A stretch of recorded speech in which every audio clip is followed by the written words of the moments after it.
Hey everyone, hope you're feeling blessed and not stressed no matter where you are. So, you know me, I just have to spit it as I see it. Is it just me, or is everyone trying to jump on this spiritual bandwagon that is so readily available out here on these beautiful platforms that we have? It's exhausting sometimes because we live in a world that is unraveling as it should, because all truths will be brought to light, and sometimes you gotta shake some trees to bear some fruit. And yeah, it sucks at times, but it sure doesn't help that we have these spiritual succubuses out here to make it all that harder. Now, I would say that I come on here trying to spit my truth, show people some things. Maybe I've helped, maybe I've hindered, I'm not sure. Please comment in the box if I have injured you in any way or helped you in any way throughout your path and your journey. Now let's talk about the journey. The spiritual journey that all of us are on, because we're all spirits, we're all souls, endowed one. Unless you're an NPC. But if you don't know what that is, then you're probably not one. We are given this priceless spark that gives us so much know-how innately inside. We hold the key. We are the key master to our own spark, to our own, let's say, frequency in this beautiful cosm of concerto that God is playing out on this planet. And I do get saddened, I look out onto these beautiful platforms, and I will say we are at a great age where we don't have to go to the village square and ring our bell and say, hear ye, and start mouthing off at every street corner to get our point across. Everyone can subscribe or list or listen in. But I will have to say that as someone who has, been a tapped in person since I was young, I have always felt that it is our purpose as spiritual know-howers, or those that try to lead a way. And when I say lead, I mean, bring the horse to water. And it's up to the horse to drink type of deal with me. Meaning that all the spiritual seekers out there are these beautiful, majestic, Mustangs out there, and they're all just looking for water. But you bring them and you lead them to that drink. And then it's hands off. You know what I'm saying? They figure out how to get to the water. They drink from it. They learn where the water was, and they sustain themselves ongoingly. And I notice that the spiritual people out there, or those that claim that they are these leaders and these gurus and these so-and-sos, be it that they're prophetesses or they're preachers, or that they're just, spiritual doctors, from what I've seen. I don't even know what that is. I didn't even know you could go to school for spiritualism. I know you could for theology, but I didn't know you could for spirituality.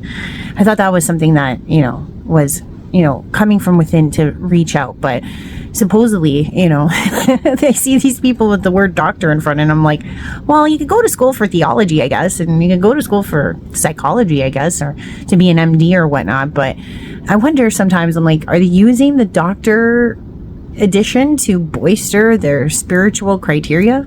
It's weird.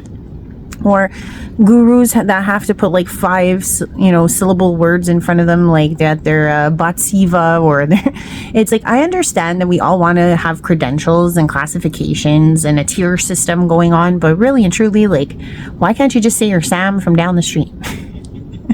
We're all rekindling and re-knowing and relearning our spiritual awareness day to day, year to year, whatever the case may be. We're all like the mustard seeds, like Yeshua had said. And when I look out into the soulscape, I see so many persons that are trying to bolster themselves so that they can have these huge followings. And then I wonder, how many have, sprung forth from the seed? How many have become a plant or a flower? Or how many are just like using that spiritual guru or that spiritual seductress to really gain any innate knowledge as to how to attain that? Because I really worry when, it takes people to pose their whole trajectory online in a sense of using a gimmick that is structured on speciality. Like, we're all innately special, unique beings. That goes without saying. But we do have a big, what I would call, epidemic going on in the soulscape, where people are hungry to understand God and spirituality, and because everything's in flux, right? And it's like when times are tough, you have to get to know the part of you that was never really brought forth in this matrices. Like, it would be astonishing, but in this time frame, people are clinging more to God and to the spirit than they ever have. It was actually frowned upon before. It was actually like woohoo back then, but now it's like everyone's like, no, I want to heal, no, I want to change, no, I want to grow, but they just may not know how, or they may not know the way, or they may not have the foothold that they need to spring forth. And is it not our job as spiritual leaders out there to guide and not to hinder? I see a lot of persons out there that I truly wonder where they get the nerve, because not for nothing, if you do notice, there's a lot of people that say they're some notarized spiritual trophy character, and then they use that to facilitate this knowledge and put themselves on a pedestal, and then leave everyone who's a spiritual seeker below. And if you are a spiritual seeker, please, I implore you, don't ever follow someone that keeps you under their thumb.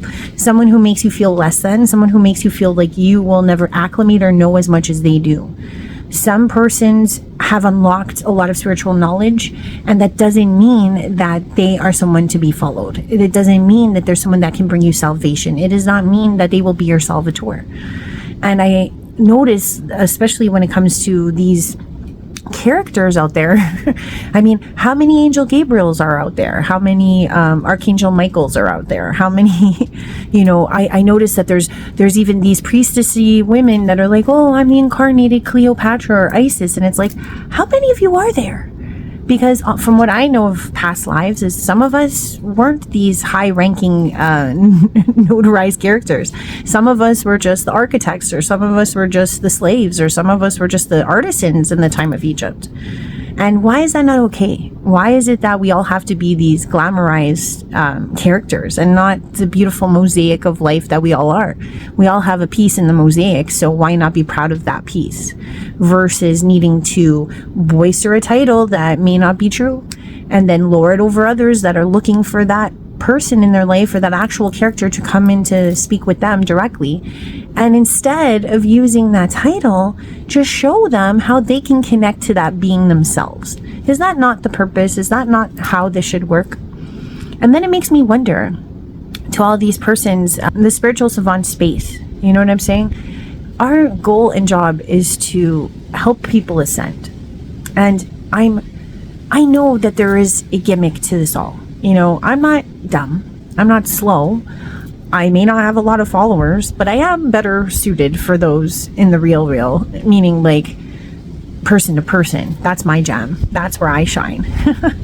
This online world kind of weirds me out because I know that I have a lot of knowledge, and I choose not to use it in a formation that states that I'm going to siphon the seekers of their will to ascend.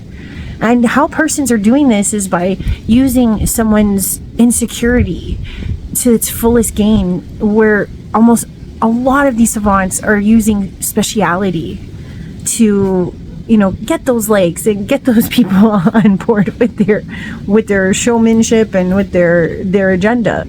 They put out these formations of like, oh, this message is for the person who has been feeling like they're a starseed who's enslaved on this planet, who doesn't feel like they're acclimating, or they point out like, oh, you're a chosen, or oh, if you're chosen and you feel like you're sad right now, or they always have to use some special criteria and then a very generic statement that will propel almost 1,000, 10,000, 1,000,000 persons to click on it, because truthfully we all want to feel like we're special, because we are special. We just haven't tapped into that speciality. We just haven't tapped into that uniqueness. We haven't tapped into our soul spark.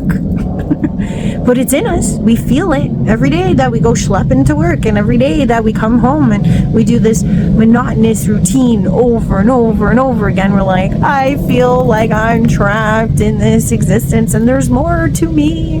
And that inner want and that inner cry is why these savants literally eat up the likes, the views, the shares, etc. And not for nothing, is it our place to be doing this? Like, you can be the best savant you want, you know what I mean? But, you know, reiterating a text, an archaic text, as if it's your own, you know, like you came up with the idea and then claiming all the clout, is that not a problem? I don't know. Like, just because you read the book of Enoch doesn't make you Enoch, you know what I mean? Or how many persons like learn about all these archaic facts and the Kundalini and these concepts, and then they spout about them as if they themselves even walk in it, or they themselves even tapped into it. It's one thing to sell a story, and it's one to walk in it. And what I notice is that it's kind of this let's make everyone spiritually adjacent type of deal, not show you how to reach inside and find that spirituality for yourself. Stop people from looking at me or looking at others as crutches, and, you know, show them how they can be this savant or this leader themselves. You get boistered on a platform that is raised upon like a house of cards versus a platform that's raised on a house of cement. And I wonder and I fear, as this spiritual newness, in the sense of everyone gravitating to their soul or understanding their soul connection to the universe, has, you know, unraveled more so in these last decades, that this squandering that persons are doing is not squelching the whole mission in the first place. Because yes, you could have 1 million followers, but did anybody learn anything? Is anyone a leader? Or are they all just sheep that click like and subscribe? And is that the goal? I don't know. Because, as I said, I'm someone who's more interactive. I know that for those that I work with from the day to day, when they turn around and they say, Ash, you know what, I got this. I don't need your services anymore. Do you know how happy I get? I get ecstatic, because I know that they have gone within themselves to do the work, and they can go off and inspire others. And that's really what this is about. You can't be baffled by the special spiritual spouters out there that are literally giving you like a high for the moment, but then once you click off of them, you need them again, and you need them again, and you need them again.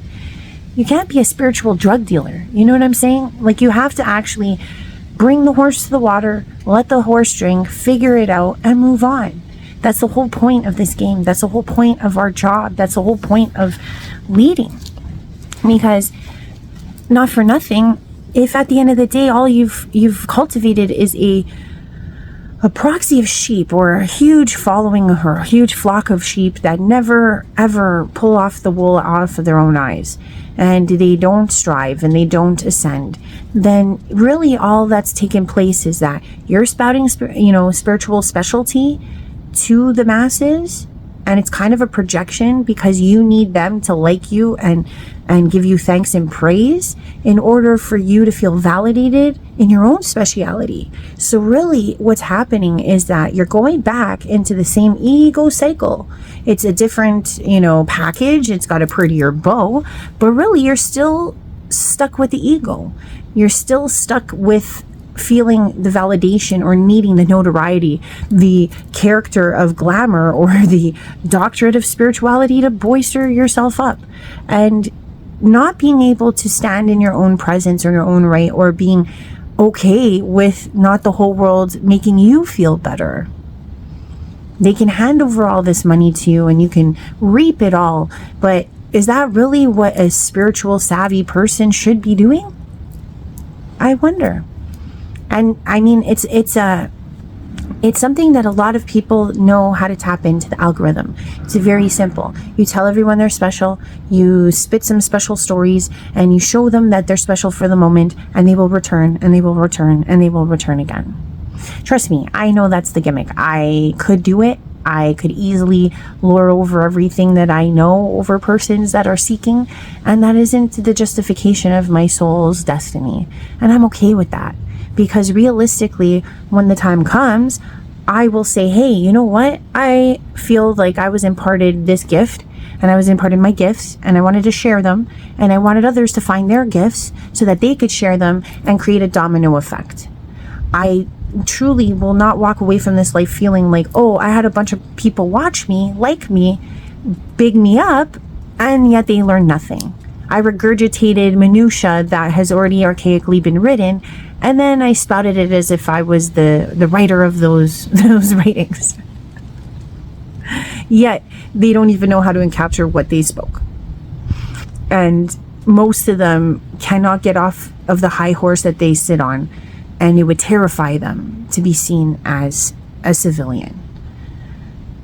And realistically, the power is in the civility of it all, because our truest mission is to turn on as many light workers. Yes, bringing forth all of the lies of history is great, but you know what? Most persons that are cluing into you, let's say you're talking about starseeds and you're a savant in the starseed world, the reason why the person is even going to you is because they feel they're a starseed. They just don't know how to tap into it. They haven't talked to their mothership. They haven't figured out which race they're from. And there are those out there that show them the way.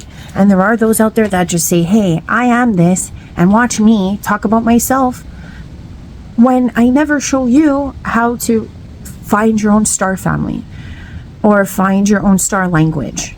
They're really great at showcasing their skills, but they're not great at showing you how to find yours. So I guess the message out here today is that not only do we have to be vigilant in the world that is unraveling in every single way possible, and please know that it is hella crazy out there. And I know that all of this has the shake up, you know, and then you got to shake a tree to get the fruit type of deal. Well, there's a lot of tree shaking. But I know that as we march on in this life, we need more soldiers. We need more leaders. We need more people on to show the way to others. And if everyone is just so eye in the sky, stuck on you, because you're great at spinning a criteria or a knowledge and selling it so that you look great and you feel better, then really you're just trying to project your own speciality and wanting to be special yourself. And that isn't what we're here to do. If you're reaping all kinds of benefits and, you know, frog leaping over your fans and your followers just to get the accreditations, the acclamations, you know, the YouTube plaques and, you know, some money, like, at least say that that's what your gain is. Like, I'm great at spitting this because I want to make a paycheck for my family. Don't tell people that you're going to be some form of salvator when you haven't even saved yourself. And I know for myself, I haven't even reached that, and I've been on this journey for time.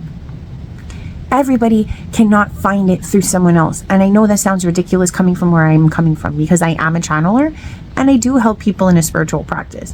But what I will say, and I'm pretty sure you guys all know, I don't really go out advertising, because I feel like my higher self connects with the higher selves in my community or across the global community. And if someone should find me and feel like we resonate and feel like they need my services, they come to me. I really don't go out there trying to, you know, bamboozle people or to lure my gift over them, because it is a gift and I could do a lot of amazing sneaky things if I wanted to with my gift, but I never would, because I want to share the gift in a proper manner, in a proper way. You know, I can't sell something that is soulfully structured to help people when it's something so precious and so profound. It just doesn't equate for me. Like, I can't go on lives and just be like, hey, how's it going? I do this and I do that, and let me help you today. You know, I could do that, but that's not what this gift is for.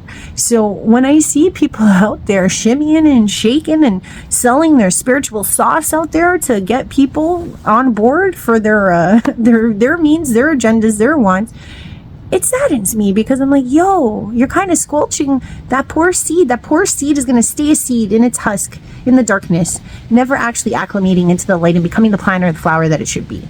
So for those that are out there that are looking for spiritual, you know, they're seeking and you're trying to figure things out, please, by all means, find the messages that help you. Don't find the messages that make you follow under a thumb. Don't find those that make you feel spiritually small. Because realistically, just because you can't remember yet how fantastic you are in your own right, or how special you truly are, you don't need someone to tell you you're special. There's that song, you know, I am special, yes I am, because I know God loves me. And if you could keep that to yourself and know that you will find your own path through your own derision, meaning, like, I have never learned anything from, like, truly listening, yes, I'll take the tidbits and I'll be like, huh, that's interesting. But then I ponder them, then I question them, then I wait for God to show me the situationals that put me in that place to learn those, that criteria that I listen to. Like, for example, what I mean is that, yeah, hell yeah, I knew all about chakras. I read all about chakras for years. But it wasn't until God showed me the situations. Like, I'll give you an example. When God took away my structure, meaning I had no family, friends, or lover or partner anymore, it brought me to my bare bones. And because I could start all over again, it helped me pick proper persons for my structure, meaning my root was grounded in my structure. And it was through God's situations that helped me understand what a root chakra actually was made of. Okay. And then when I went to my solar plexus, or like, let's say, no, not even my sacral, right? I noticed that through the situations of my life, I no longer was chasing after a sexual desired life. I was actually trying to use that energy for creativity, producing that energy in a different way. And I was like, so you're saying that by holding on to my sexual prowess and not being so fixated and obsessed with like being sexy and being seen as a sexual creature all the time, that this energy is going to go a different direction and it's going to make me more creative? That's what the sacral energy can be used for too? Wow, blown mind. You know what I'm saying? So what I will say is that it is great to get messages from people, but wait and ask for God's, showcase to you on the individual scale, because the soul journey is yours alone. The soul journey is for you to explore, for you to understand, for you to walk through.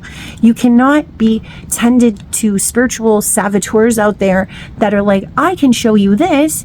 And in a sense, it's like you end up crutching that person because you get that hit of speciality from the moment from that person. Oh, they taught me a secret. Now I feel like I know the secrets, and then you feel validated and the, that feeling comes into you where you're like, I know more. I'm learning discernment. And then as the person ends their video and they slip away, you go back into that meek self and you're like, I don't feel so great right now.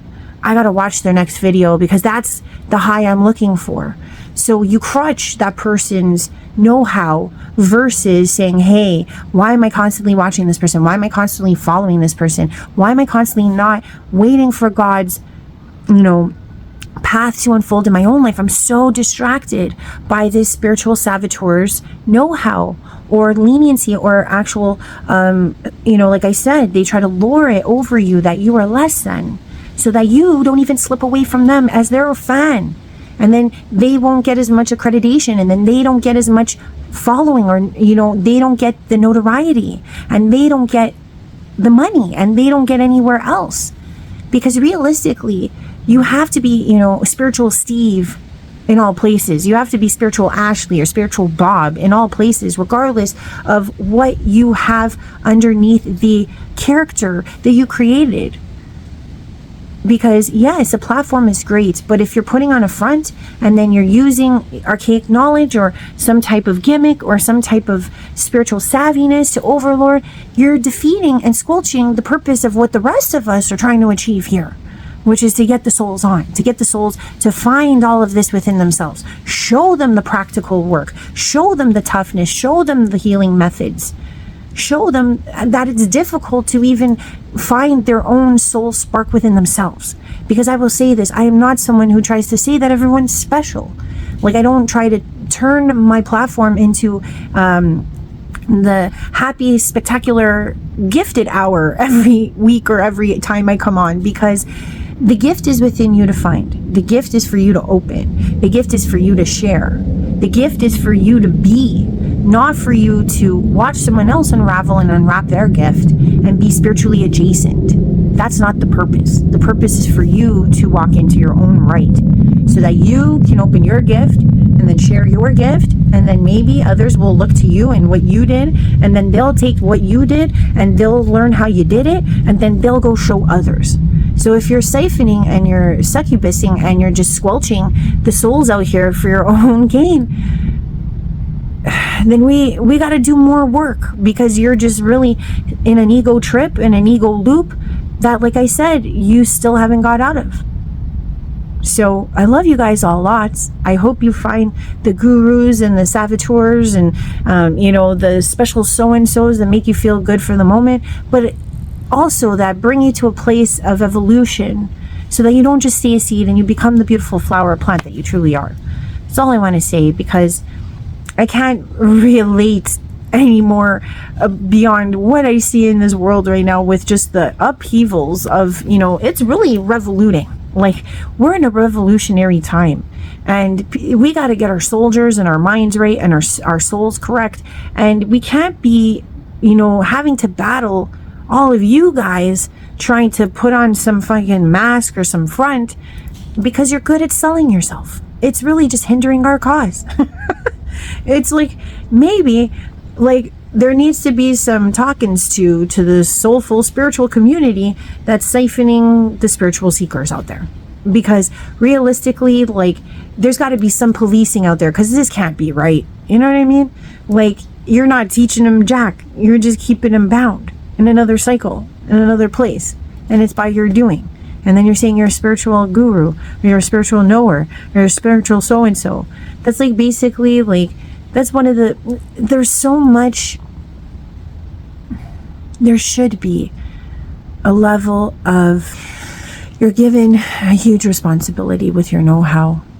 And with that responsibility, you must exercise it in a pious, loving, safe way. People should not be unveiling their darkest secrets through algorithms and be sucked back into cycles because of their first steps in the spiritual walk is taken over by a spiritual sadist. I worry, because there needs to be more accountability. You can't just lure your know-how and entrap persons. It's not fair to them. It just makes the process so much harder. It just makes our jobs so much harder. And yeah, in the 3D, you look fabulous. In the 3D, you look great. In the 3D, you're known all through the airwaves, perhaps. But in soul counts, you got none. Maybe one out of the 1,000, maybe one out of the tens of thousands. But when, us smaller spiritual practitioners out here are hitting bigger figures, and we're not claiming the clout, and we're not claiming the notoriety, we're really just putting in the work. We're really just here for the people, truly. You all make our job so much harder. So I want to say this to all of my patrons out there. Not only have a level of discernment, but really be careful with who and what you like and subscribe to and follow on these platforms, because that open heart, that open spiritual heart that you're giving out there is so sacred and precious. So be mindful of those that you give that energy to, because it needs to be handled with delicate care, and it's not for all the egoic purposes that I see so many using them for. People talk so much smack about the Greys and the reptilians, about their siphoning of energy, but no one ever talks about, the spiritual sadist.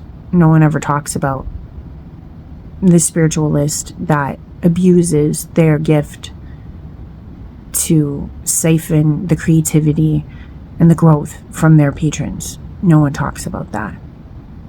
And I think it's real. And it is something that I hope to share and shed light on. Bye for now. Love you lots. Peace.